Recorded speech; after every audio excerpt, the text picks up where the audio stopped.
May not be able to tell it, but I took a couple of wagonfuls of leaves from this fence line, and the debris pile has shrunk from here all the way back to this section. All of this has been cleared out, so anything where it's dark here, all of this has been cleared out, and I still have this section here to go.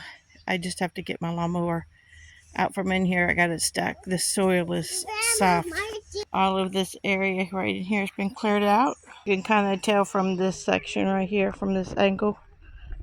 Big limbs that were all on top of this pile here has been cleared out, and a big section through here has been cleaned out, all burned.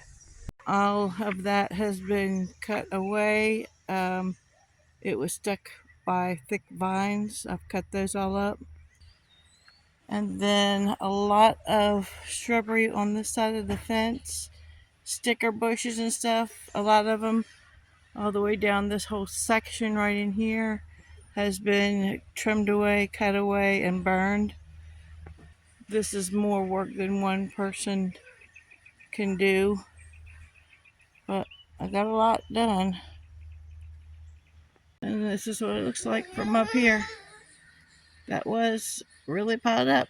I cleared out a lot.